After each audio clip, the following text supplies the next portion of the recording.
I'm going to change stroke volume to liters, so instead of 130 milliliters, it's going to be 0.13. So now everything's in liters. I calculate 1.56 liters per minute for moderate exercise. When I convert it by taking 1560 divided by 70 kilograms, I get 22.3 mils per kilogram per minute. Now, that sounds like it's moderate exercise because resting is 3.5. Max for Galen is 84, so that looks like it's moderate. And then same thing for heavy. This is now max. You go, does a 198 heart rate sound reasonable? Yeah, this is a young kid, 20 years old, 220 minus, so 198 sounds like a real value. Stroke volume, normal is 70. If it's a 190, that sounds pretty huge to me. That sounds like Galen. That's pretty big. Most of us are going to go from 70 mils per beat at rest to maybe 140, maybe. So 190 is a big number. His arterial, he's delivering 20, only 5 is coming back, so he's extracting 15. What do I do first? Change everything to, put a 0 on it, so I'm going to make this liters. So 200 mils per liter. I'm going to move the decimal place there to make that liters. When I multiply this times this, I get stroke, cardiac output times 0.15, 5.64 liters per minute. When I divide it by 70, I get 81 mLs per kg per minute. So it's close to, world class, 81. There's a huge difference between moderate and heavy. Yeah, it's just because I picked numbers. Like I probably shouldn't have picked something that big. That's a big stroke volume. Is that not the case usually when it just climbs up real steeply like that? They're just numbers I just sort of hypothetically picked. I don't know. And so I could have picked that moderate exercise. I could have picked something a little bit heavier. So it's just the numbers I picked. I just want you guys to. Amanda's was higher than that, right? It was almost double that. VO2 max. So her VO2 it was like 40. 40, yeah. Something like that. I could go a little bit more. I could probably go. Yeah, it wasn't your max. Yeah. So, all right. So I posted this on D2L. So I just want you guys to, big picture is VO2 is cardiac output times age-related difference, bingo. And so this is going over that stuff. All right, so we talked about delivery. Let's talk about redistribution of blood flow. This is really, it's almost like, well, duh. Muscle blood flow increases, right, to the working skeletal muscle. So if I go for a run, I'm going to get more blood flow to my legs. So I go for a bike, more blood flow to my legs. That's obvious. Well, where's the blood coming from? I only have so much blood to circulate. Well, I'm going to shut down splanchnic blood flow, or liver, kidneys, GI, all the stuff I'm not using, because I'm not digesting food, I'm not doing this stuff. So if I can decrease the splanchnic blood flow, the visceral blood flow, I can increase the blood flow to my muscles. It's redistribution. This is almost a useless graph. It's just showing my muscle blood flow increases with exercise, my splanchnic goes down. It's saying the same thing in a picture. How do I increase the muscle blood flow?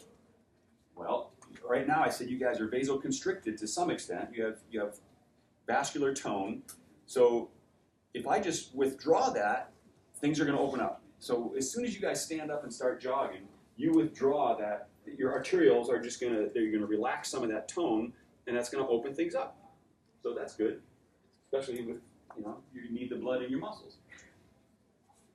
So if that's happening, then you guys are jogging around the park blocks, and let's say you're going faster than let's say you're jogging around the park blocks.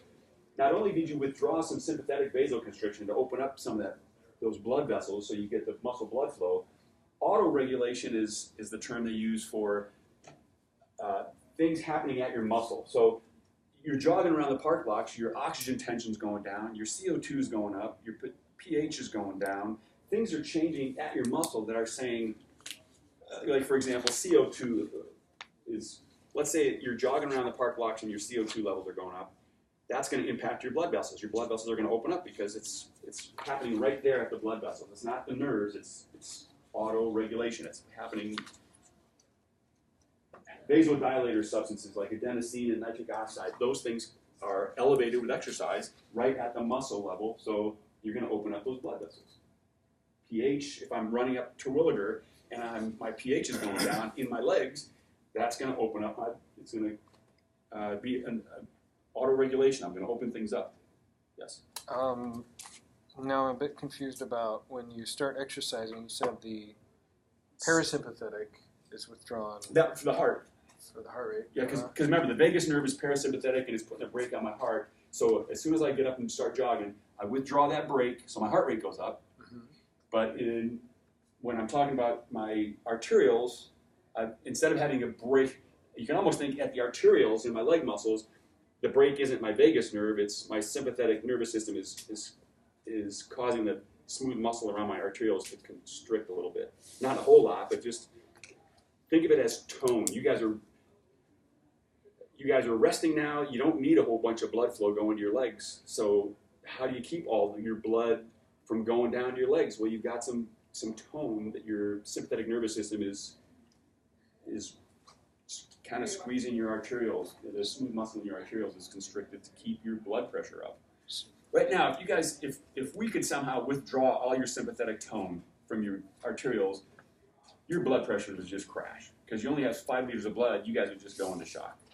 Right? So you need to have some constriction, right, to keep your blood pressure up, because blood pressure is a really important variable. So the parasympathetic is normally affecting our heart rate, the vagus nerve, yeah, and the sympathetic is normally affecting our arterioles. Yeah. So this slide saying that sympathetic is constricting? Yeah. In my leg muscle, your leg muscles right now, you have your sympathetic nervous system is causing your arterioles to constrict a little bit. Not close, but constrict a little bit, because if it didn't, things would be wide open and there's just not enough blood flow to keep the pressure. You would just. And then the second part, autoregulation. That's so if you're vasoconstricting with sympathetic response, then the autoregulation is increased blood flow. Think of it that so right now, let's say you're resting, so you've got this sympathetic vasoconstriction, right? What I want you to think about is, what happens when I go out and jog? Well, 2 things happen. I withdraw that sympathetic constriction, so I open things up a little bit, and there are things that are right there at the arterioles, at the right there in my muscle, like pH is going down because I'm jogging uphill. Yeah, so this makes sense. Like you would say if these things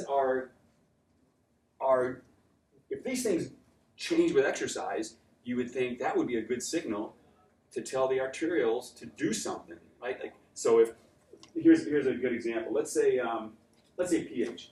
pH goes down when it's acidic. So now you're running up Terwilliger and your pH is going down. You'd say, wait a minute, that's a disturbance in homeostasis. My body doesn't want the pH to go down. Why is the pH going down? Well, because I'm becoming acidic. Well, why am I becoming acidic? Because I'm working hard. Well, if I'm working hard, wouldn't I want more oxygen there? Yeah, if you want more oxygen there, you better open things up. And so you say, okay, open things up, get more blood flow. So it's all that negative feedback stuff. If you've got signals that tell you you're exercising and there are disturbances in homeostasis, then you hope that whatever those signals do, they'll minimize the disturbance. They'll feedback in a negative feedback way to minimize the disturbance. And one way to minimize the disturbance at the local level is open things up. Because if I open things up, I get more blood flow, I get more oxygen. If I just told you guys have heard of nitric oxide, or have you heard of adenosine? If I said adenosine is a vasodilator, I think intuitively you would say, oh, I guess when you exercise, that would make sense that your adenosine would vasodilate your leg muscles, your blood vessels in your leg muscles, because you want more blood flow there. It's kind of like logical. You would say, yeah, of course. I hope you would say it's. That's what was confusing me, because I know that nitric oxide vasodilates for O2. If we get dropped off, but when you were saying vasoconstriction, I thought, I don't get it. Yeah, this again, the word here. This is like this. It's really important that we're talking about what happens during exercise. It's the withdrawal of the vasoconstriction. So right now you guys have some vasoconstriction, but if I withdraw it, then I'm opening things up. This is just a cartoon picture showing blood flow to different organs, and this one isn't as good as this next one. This comes out of, I'm not sure if this comes out of our textbook or not, but heavy exercise on the top, rest on the bottom. So when you look at this, you say, where's all your blood flow going? It gives you percentages. 5 liters per minute is right now you guys resting cardiac output, 5 liters per minute. Where's it going? Well, 20 to 25% is going here, 20% is going there. So these size of these circles kind of tells you where things are going. So I say, okay, cardiac output, 5 liters a minute. This is where the large part of your stuff is going. You exercise. What do we say happens? Well, your cardiac output goes from 5 to 25 liters a minute. That's fivefold, so that's pretty heavy exercise, 25 liters per minute. Well, what did you do? Well, you shut down stuff going here, only 3 to 5% goes there.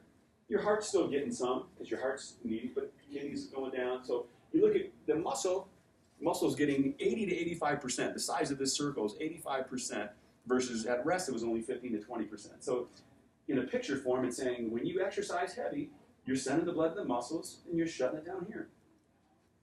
And it makes sense, because you only have so much blood. Okay? Yes? Yes. All right. All right. Now, this slide is kind of a silly slide. If I said, hey, how does your body respond? How does your circulatory system respond to exercise? You would say, well, my heart rate and blood pressure change, but it kind of depends on all this stuff. You know, am I exercising hard? Am I exercising aerobically? Am I exercising long? Am I exercising in the heat? Am I exercising in a competitive situation? So it's really, if I said, what makes your heart rate and your blood pressure change with exercise, you would say it. The intensity, the duration, if it's hot outside. So really the types of changes you see are dependent on a lot of different factors. So it'd be hard for me to say, well, it wouldn't be hard for me to say. If I said shooting foul shots in basketball, your heart rate goes up to 170. You'd say, what? You're not doing anything, you're standing there. Well, emotional, if it was a competitive situation and you were going to win the game with a free throw, that's going to affect your heart rate. So it kind of makes sense that, and if I said your heart rate during easy exercise was high, you might want to say, well, what was the environment like? Was he out in a hot, humid environment? Sure. So again, it's just, you guys know this stuff. These things will affect the response. All right. So the book talks about transition from rest to exercise recovery, just like it does with everything else. It says, let's talk about when you start exercise, like we did with Sarah. So you start exercise, and then you recover. Rapid increase in heart rate, stroke volume, and cardiac output. Plateau, okay, that's easy. And recovery depends on how hard you worked and your training level. So the pictures, we saw this stuff. It looks like a VO2 curve, right? It looks like the oxygen deficit thing, the oxygen debt, or the EPOC. But this is cardiac output. Again, this is not incremental exercise. This is Sarah on the bike. She started, her cardiac output went up, it plateaued, and recovered. What did her stroke volume do? Same thing. What's the heart rate do? So it kind of depends. If we had her at 1.5 kilograms, if she was at 3 kilograms, it would go higher. But those curves should look familiar. It's just steady state exercise. Things go up pretty quickly. They plateau. They come down. Yes? That's not hard. Again, steady state exercise. This is on the bike at 1.5 kp, for example. Not incremental, not a max test. Incremental, this is a max test now. What happens, what's the response to incremental exercise? Well, we're going to have this guy on the treadmill. His heart rate and cardiac output are going to go up linearly until they just can't go up anymore. It says reaches a plateau, but it really means it just goes up and it can't go anymore. I mean, I don't like the word plateau in this sense, but his heart rate's going to go up, and then even if we got him went to another stage, if you could do it, it wouldn't go up anymore. It's his max heart rate. That's what that means by plateau. It just can't go up anymore. We already said systolic blood pressure increases, but diastolic doesn't do much at all, right? We said that. This is a new term, double product. So double product is defined down here. It's just your heart rate times systolic blood pressure. So if I told you somebody's on a treadmill out in the hallway and their heart rate was 120 and their blood pressure was 140, you would do 120 times 140. It's just called the double product. You say, well, what the hell is that about? Double product, and just another name for double product, some people call it the rate pressure product, which kind of makes sense because this is rate and pressure, rate pressure product, double product. It indicates the work of the heart. So if I said there's a guy on the treadmill out there and his heart rate's 140 and his blood pressure is 120, you would say, oh, he's working, his heart's working. It's a unitless number. There's no units involved. It's just this number.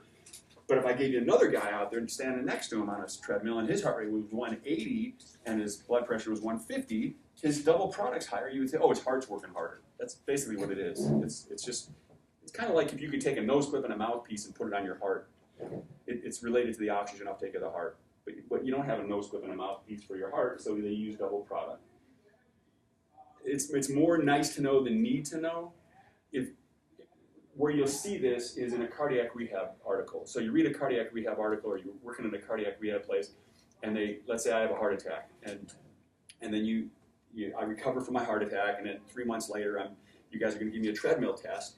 What you might do when I have the heart attack is get me on the treadmill, measure my heart rate and my blood pressure at a certain level, and let's say I get this chest pain. I say I got to stop. You would multiply heart rate times blood pressure, and you would say, oh, he stopped at a double product of whatever the number is. Then I train. I do my jogging or walking around the gym, and I'm doing my cardiac rehab. I come back in 6 months. You test me again, and maybe I get pain later on, later in the test, because now I'm recovering. I'm more fit. So I might get my chest pain at a higher double product, meaning later in the stage, later in the work. My heart can do more work after I'm recovered. Does that make sense? It's an indicator of work of the heart. Why is it called a double product? Because it's just heart rate times, I don't know, that's how they call it, double product. I don't know why. Any product has two. Yeah, I don't know. I learned it as rate pressure product. I think I learned it both ways. I don't know why they call it double product. It's two things. It's just okay. All right. I think I'm heading up towards the end here. I hope. Arm versus leg exercise. So we've been talking about all this exercise, heart rate, stroke volume, all that stuff. It's basically been talking about jogging kinds of stuff. This is reminding us that if we do arm exercise, we're using smaller muscle mass, so we're going to have a higher heart rate, and we're going to have higher blood pressure. So if I was on a bike cycling, I might have a heart rate of 120, but if I'm at the same oxygen uptake and I use my arms, I've got a smaller muscle mass, so it's more, think of it as more strain. The less muscle you're using to push the pedals around, the more strain there is. So obviously my heart rate would be higher. I got more sympathetic, it's harder for me to do, right? My blood pressure would be higher. So small muscle mass exercise is more stressful. You'd have a higher heart rate, higher blood pressure. Does that make sense? And you say, well, so what? Smaller muscle mass is harder. Okay, I get it. You're using less muscle mass. Well, if I was a cardiac patient, you might suggest, hey, Gary, you should probably go do some walking or some jogging, some large muscle activity. I don't want you to be doing, hand grip exercises, small muscle mass where it's going to raise your blood pressure and raise your heart rate because your heart's damaged. So it's just more stressful. Really, just hand grip exercises? Or as like if I had a choice between, if I have a damaged heart, you don't want to use small muscle mass because it's just more strain. So I'm trying to think of a way you don't want more strain on your heart when you have a damaged heart. So maybe a better way to look at it would be, in that scenario, would be you got a cardiac patient who says, hey, should I walk down the street or should I walk carrying weights? You might say, well, maybe not carrying weights because that's activating a smaller muscle mass and it's going to maybe raise your heart rate and blood pressure too high. So why don't you just walk with this large muscle mass? That's maybe not. Smaller muscle mass is going to be more stressful. So this is just the illustration saying arm exercise, your blood pressure response is higher, your heart rate response is higher. So we just said in the previous slide, it's just more stress.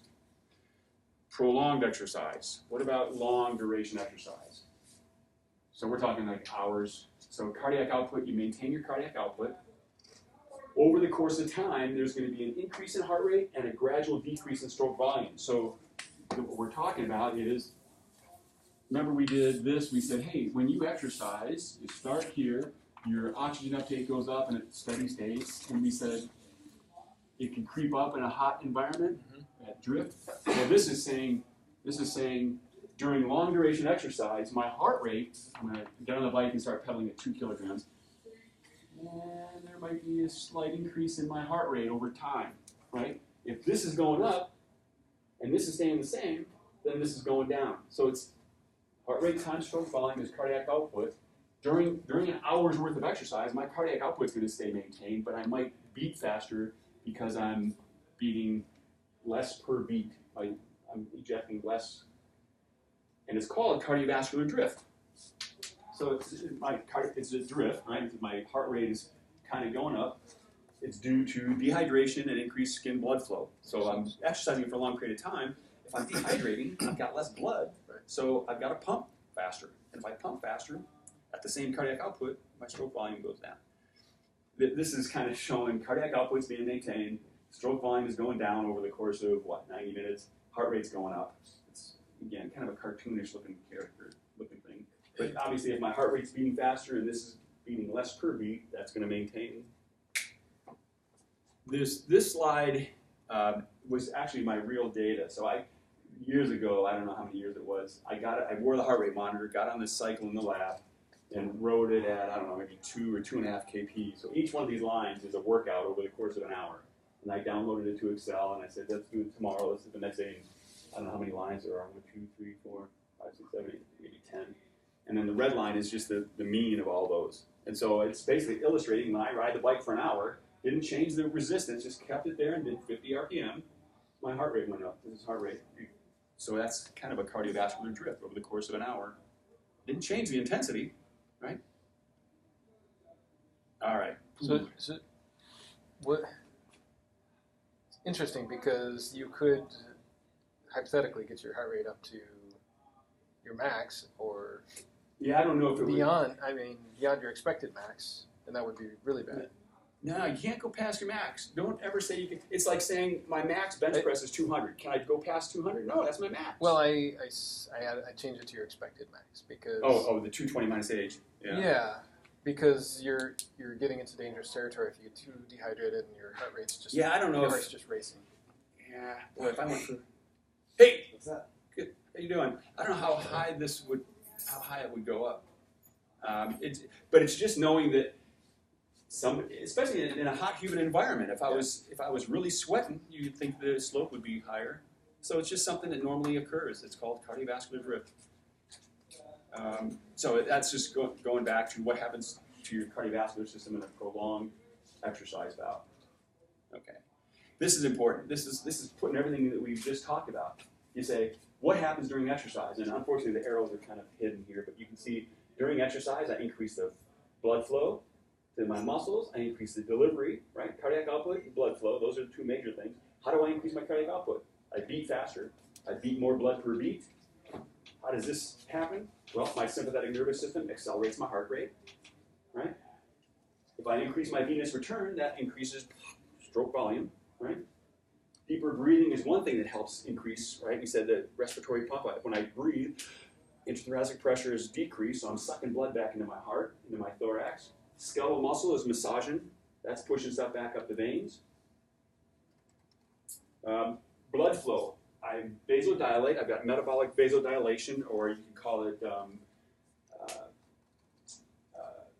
auto-regulation kind of stuff. I'm opening things up into my muscle that I'm using, right? That's going to increase the blood flow. I'm decreasing, or sympathetic constriction in my viscera, so I'm decreasing the blood flow to my splanchnic region. So all this stuff is really, it's in one big picture saying what happens to cardiac output and blood flow during exercise. These are the adjustments you make. Yes? Yep. Okay.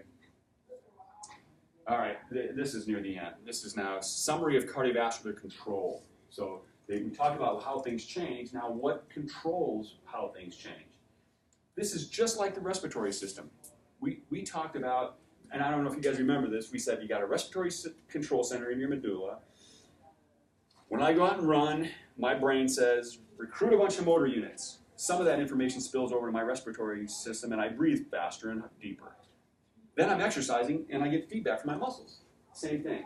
I start to jog and the initial signal comes from higher brain centers because I said, hey, I'm going to start running. My brain says, recruit 100 motor units. And some of that information spills over to my cardiovascular control center. So my heart rate goes up, my stroke volume goes up, my cardiac output, all that stuff happens pretty quick because it's just coming down. Then we got chemoreceptors in my muscles, mechanoreceptors, baroreceptors. Those things are feeding back. Those are saying, hey, your pH is really dropping because you're running up Terwilliger. Oh, well maybe I should beat a little faster and open up things a little more. My mechanoreceptors are saying, you're really turning over those legs. You're running faster than we thought. So maybe we should open up those blood vessels to get the blood in there. baroreceptors, pressure's changing. These, I want you to think feed forward, feed back. The initial signal says beat harder, beat stronger. The feedback says, let's fine tune it depending on what's happening. The feedback. And these things are called the exercise pressure reflex. It's feedback. This is the picture of it. This word, I don't know if I used it in the respiratory chapter, but central command is what we're talking about. Central command says, start moving, recruit some motor units. By doing that, I'm gonna influence this cardiovascular control center. These other things, like baroreceptors, feedback from mechanoreceptors, chemoreceptors, those are going to be feedback on this. And my cardiovascular control center is going to say, hey, heart, beat as fast as you need to beat, blood vessels open up as much as you need to open up. Feed forward, feedback, or central command and feedback. This is related to training. If you looked at this whole thing and said, okay, this is a person who's untrained, what's going to happen? The person goes out and exercises, so they get input here. Their heart rate goes to a certain level, 140 beats a minute. They're running around the room, 140 beats a minute. And you go, all right, and he's getting some feedback. You know, his chemoreceptors are saying pH is changing, and this some potassium, things are changing. His mechanoreceptors are giving feedback, basically saying, hey, heart rate, be 140. Compare the person that's trained now. You take this guy who's untrained, you train him for 10 weeks. Now he's more oxidative, he's just an aerobic animal. He's trained. What's his heart rate doing? Instead of 140, maybe it's 120 because he's trained. Well, why is it 120? Well, because when he started to jog, his initial signal said, we don't need to recruit 100 motor units, we only need to recruit 50 because it's easy work. So there's less input here, there's less feedback coming back. He's now trained, he's running around the park blocks, and his pH isn't changing as much because he's aerobic, he's trained. So all that stuff is basically saying, hey, we don't have to beat as hard, or we don't have to open up as much, because now I'm a trained animal. Does that make sense? It's kind of, it's a big picture. But it's training, and when we're going to head into the training chapter next, and when we talk about training, you guys are going to go, oh, if you learn anything from this class, you would say, when you exercise train, let's say aerobically, when you are a trained person and you exercise at a given level, there's less of a disturbance in homeostasis. Things are easier. When I cycle on the bike at 1.5 kp before training, it's hard. When I do it after training, it's easy. Well, why is it easy? I'm doing the same thing. Why is it easy? It's all this stuff. Boy. I don't know what else I put up on D2L. This was the last chapter that was on there. I think it was. I did put the training chapter up there, but I want to make sure. Let me back up here for a second. I want to look at something.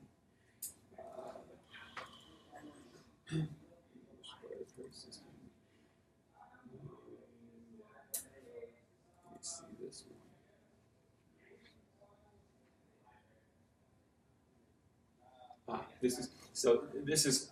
These are my slides that have a purple background, and I've got another.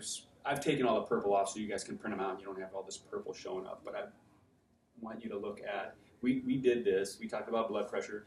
This is a slide that wasn't in my last one. These guys, McDougall and these other guys, did resistance exercise. They were looking at resistance exercise and blood pressure. The purpose was to record blood pressure to heavy weightlifting. They recorded it by some transducer connected in the brachial artery. They looked at the Valsalva maneuver. So they had these guys doing some exercises. They were looking at blood pressure. And look at this.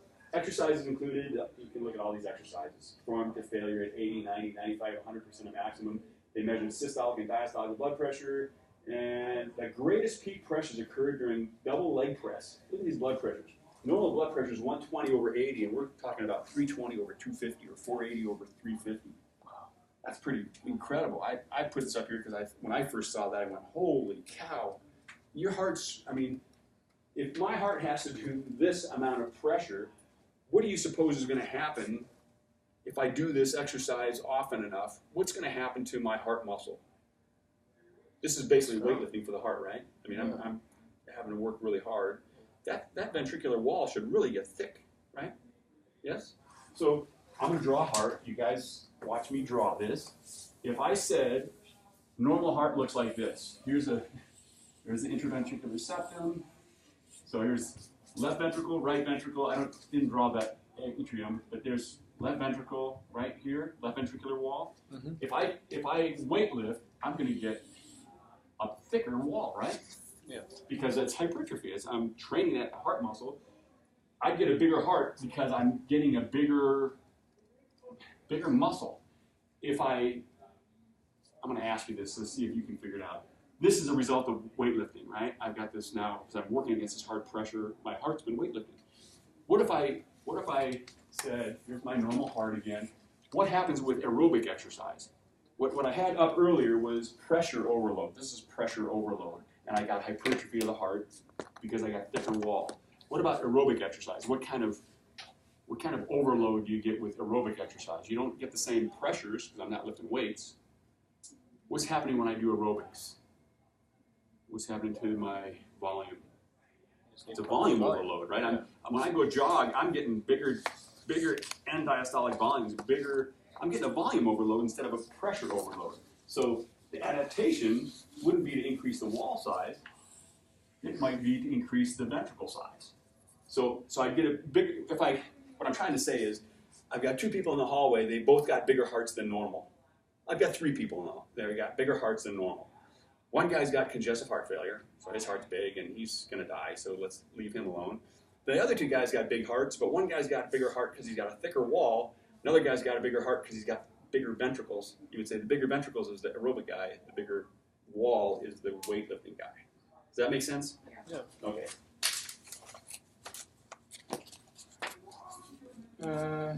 Okay, let's see if there was... Oh, God, I don't know why I don't... This is good stuff. I should probably post this. You guys shouldn't print it out, but this is a good... It says typical resting and maximal exercise values for stroke volume, heart rate, cardiac output for college age, untrained, and trained. Okay, so you say, here's resting. So this is resting, untrained males and females, trained males and females. This is maximal exercise, untrained male and female, and trained male and female. Oh, too much information. Let's look at rest. Here's untrained male in class. Heart rate 72, stroke volume about 70, cardiac output's about 5 liters a minute. Cool. Trained female. Oh, she got a little higher heart rate, a little smaller heart, so her stroke volume's a little bit less, and that's why her cardiac output says 4.5. These are typical on the average kind of thing. Then you look at the trained male, right? Trained male, trained female. You say, well, the heart rate went down. This is a training response, right? It's an adaptation. Well, if my cardiac output's still 5 and 4.5, close, right? If my cardiac output's the same, but my heart rate's lower, what happened? Stroke volume went up. This trained male originally had 70 mils per beat. Now he only has to beat 50 times a minute with 100 mils, and he gets his 5 liters. So this is resting, so that kind of makes sense. You look at the maximal exercise. What separates the untrained people from the trained people? Well, the heart rates don't look that much different. It's about 10 beats. Look at these. 110 versus 180, 90 versus 125. So the stroke volumes are what separate the trained male and female. And you say, well, what good is a trained male? So his heart rate's a little bit lower, about the same. The stroke volume is there at 180. Holy cow, 34 liters per minute cardiac output. 34. What was he when he was an untrained male? Well, it was only 22. Oh man, if you take 34 times whatever the AVO2 difference is, and a 22 times whatever the AVO2 difference is, you would say, well, that's the Fick equation. This guy's VO2 is huge. Why is it huge? Because his stroke volume was so big, his cardiac output was so big.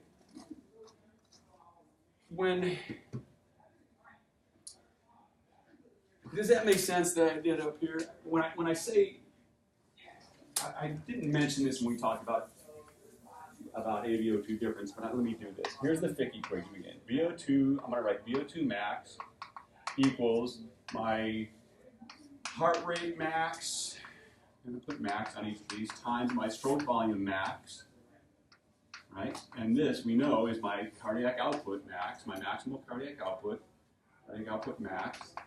And what's this times? It's this times my AVO2 difference max, right? My maximal AVO2 difference, right? We said, and I want you guys to think about this. What this is saying is heart rate, when you compare a trained and untrained person, heart rate's not that big of a deal. This is a big deal, right? That's what separates these two guys, or these two women, right? It's the stroke volume. What happens, I want you to compare a trained person and an untrained person. Let's forget about the delivery right now, and I want you to talk about the extraction. I want you to tell me, compare a trained person's extraction ability, their ability to extract the oxygen at the muscle level, versus an untrained. AOD and max. Hmm? Are you talking about the AVO? I'm talking about AVO, yeah, AVO2 difference, AVO2 difference. Yeah, so everybody delivers 20 mils, right? We said out of the aorta, 20 mils. So trained and untrained deliver 20, right?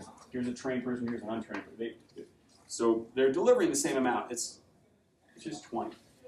What I'm asking you is, they're both at maximal exercise on the treadmill. These two guys, the trained person and the untrained person, are both, they do a max test. How much oxygen is coming back to the heart? Or another way to think of it is, who's extracting more oxygen that's going to the muscle? It's the trained person, right? So the untrained person might deliver 20 and maybe 5 is coming back, so the difference is 15. He extracted 15 mils. The trained person maybe gets only 3 back, right? So 17. The trained person can extract more. And you'd say, well, I know the trained person can deliver more oxygen because they have bigger hearts, they have bigger stroke volumes, but they can also extract. You say, well, why is that? Well, because they have more blood vessels in their legs, right? Aerobic training is going to improve blood flow to the legs. They've got more mitochondrial enzymes, they got more mitochondria, they're more oxidative, so they can extract more oxygen as well as deliver. And when I look at that, I go, okay, that's a good thing. So if I compare myself with Galen Rupp, let's say we're the same age. Galen's got this huge heart, our heart rates are similar, he can extract more than I can. And I said, okay, that makes sense. Extract more, deliver more, VO2 max goes up. I said, well, let's compare me with the cardiac patient. Well, the cardiac patient is screwed because his heart is damaged. He can't really deliver so much. But maybe he can extract some. Let's not compare us. Let's say I'm a cardiac patient. I have a heart attack. You guys say, hey, your heart's damaged. You can't pump as much as you used to. So I do cardiac rehab. When I'm doing cardiac rehab, I'm training my muscles. So after 6 months of cardiac rehab, I can do more. My heart's still damaged, but I can now shovel snow and cut the grass and do stuff because I've trained my muscles to do stuff oxidatively. That's this stuff, right? So it's basically saying a cardiac patient, even with a damaged heart, can get some training effects. It just kind of depends on what you're talking about. All right, so all these should be about the same.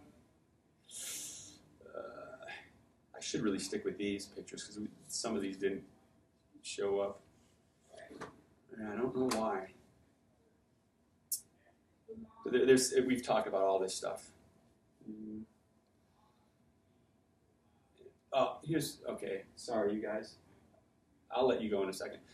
We talked about, this slide was up on the notes without the purple background, and it said 220 minus age is your maximal heart rate, your estimated max heart rate, or your age predicted max heart rate. And then I showed you this guy Tanaka did this formula.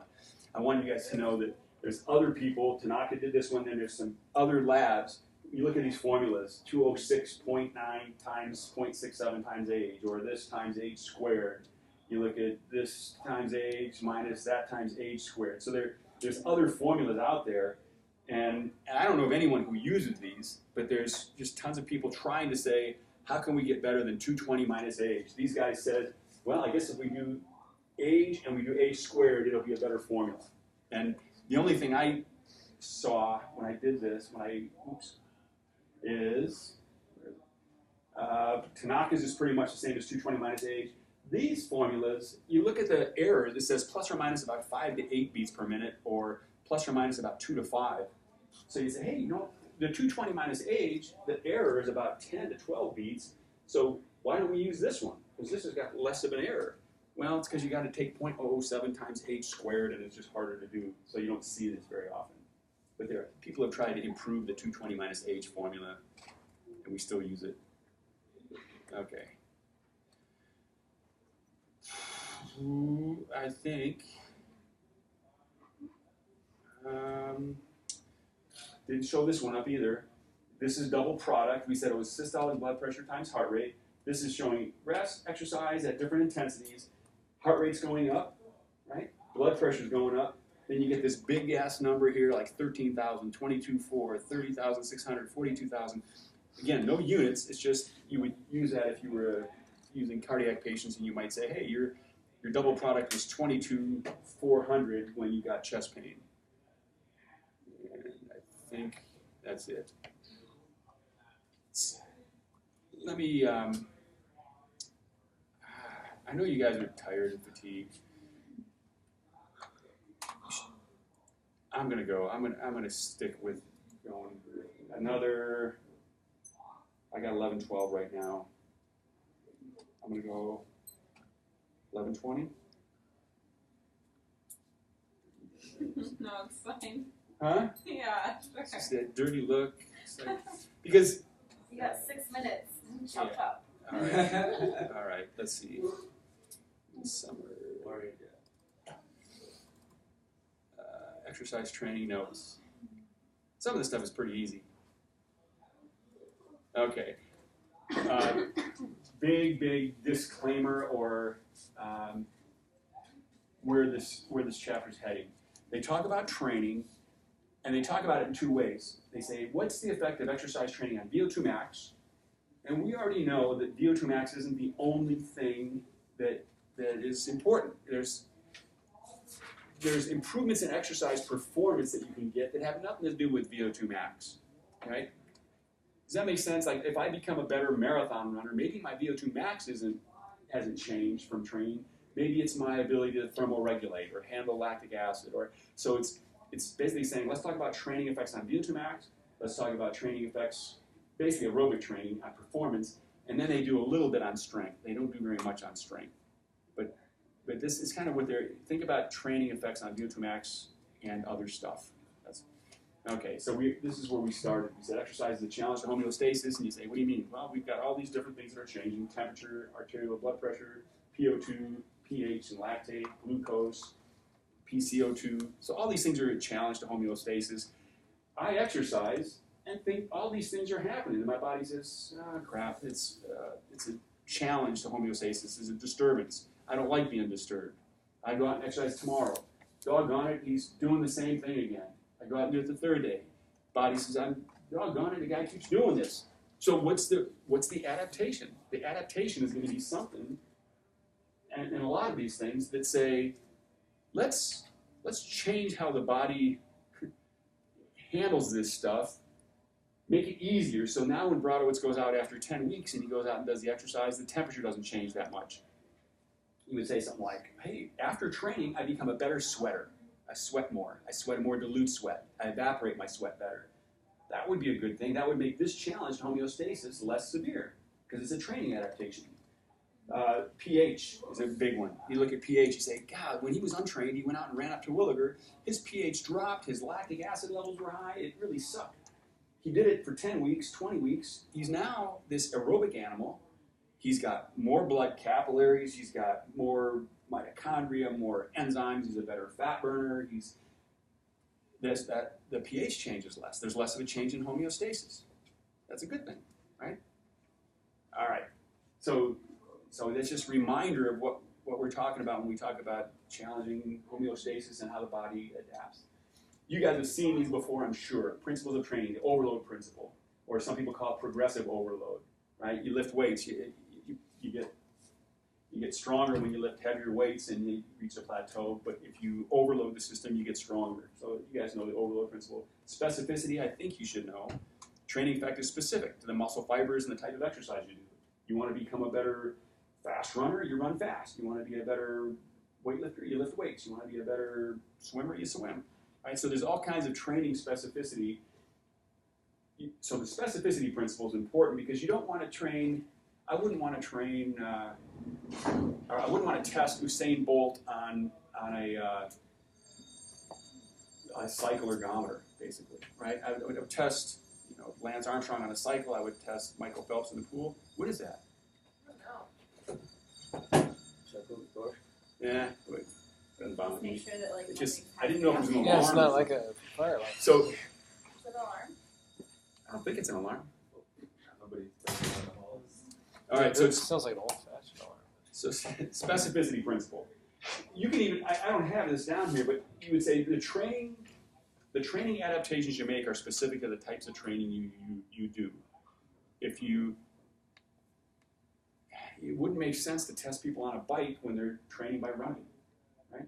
It wouldn't make sense to test somebody on a long duration type of test if they're sprinting. You would want to do like a Wingate type test. Okay, so specificity. Reversibility, the gains are lost when the overload's removed, right? Individual differences principle, it's one that we don't talk about very much. We're always talking about these. Individual differences, think of, if I said, how much does VO2 max go up with a standard, standard aerobic training? You would say, well, let's say 10% just for a number, or 15%. If you hear that, somebody says, oh, your VO2 max typically goes up about 15% with training, good, reasonable ACSM kind of a training protocol, what I would hope you guys would say is, yeah, but if you're already trained, you're Galen Rupp, it's going to go up not at all because it's not even stressful. If you're a cardiac patient, it might go up a lot because it depends on your initial level. It's like being a bowler. You say, if I don't bowl, I have a lot more room to improve, right? My average is 90, I can go up to 200, right? If I'm already at 200, I don't have much room to improve. So the initial differences, the initial level has an impact on what kind of gains you make, or which, the potential gains. Does that make sense to you guys? I hope. Where you start is, if you start high, you don't have much room to improve. I threw this in, and I don't know if it came from the book or not, but and you guys might know this difference between cross-sectional and longitudinal studies. When we're reading about training studies, or we're asking the question, what's the difference between trained people and untrained people? I want to exercise physiologist. I want to know what the difference is. Well, if I look at cross-sectional studies, you say, well, it's looking at trained versus untrained. I'm looking at the difference between the groups, and it's easy to do. I just get a bunch of trained people, I test them. I get a bunch of untrained people, I test them, and I say, hey, look what training does to you. Well, there's confounding factors like genetics, right? Because I'm looking at two different groups of people, and I'm making assumptions that the difference between those two groups is just a snapshot in time. You guys are untrained, and you guys are trained. If I do a longitudinal study, you say, oh, it's expensive. It takes a long time. I get subjects dropping out. I want to take 100 people and train them for a year. Well, half of them are going to drop out, so it's difficult, right? And it's expensive. But I can look at before training, and I can look at changes over time in the group. So I can, if I'm really interested in what training does, I take those people. It's 100 people. I train them. It's the same people. So genetics isn't involved. There's fewer confounding factors. I can be probably more assured that it was the training that was making these 2 time points different. And I can see how things change. So if I took two groups, a trained group and an untrained group, and I said, this is the last thing I'm going to say, really. I take trained and untrained. And you would say, hey, a trained person's VO2 max is here, and an untrained person's VO2 max is there. So this tells me, when I look at those two groups, when you go from untrained to trained, your VO2 max goes like that, right? If I do a longitudinal study, maybe VO2 max doesn't go like that. Maybe VO2 max goes like this, right? I can, if I'm doing the same group over time, I can see how things change, not just that they went from here to there, making that assumption in a cross-sectional study. Because who knows how VO2 max goes. And I could do that with a longitudinal study. Tomorrow, we're going to cover this whole chapter. Well, I hope most of it. And then Wednesday, we'll do VO2 max tests in the lab. And depending on how much I get done tomorrow, I might have to lecture a little bit on after the VO2 max test. Wait, tomorrow? No, I'm going to cover, so let's say I cover 3/4 of this tomorrow. Then on Wednesday we do a VO2 max test, and I might have to cover just a little bit in the lab. I might have to bring my computer and just cover the last little bit. If I cover all this tomorrow, then it'll just be VO2 max lab, and maybe on Wednesday, and then maybe we can review some stuff for the final if you want. So it just depends on how much I get through some of this stuff. All right. We left off on respiratory from the midterm. We started on respiratory, right? I think we did muscle. We stopped at muscle, and I think we picked up respiratory after the midterm. after. And really, the respiratory, there isn't that much on there. There was a little bit about. Oh, speaking of respiratory, you guys are going to do the ventilatory threshold lab, right? You're writing that up.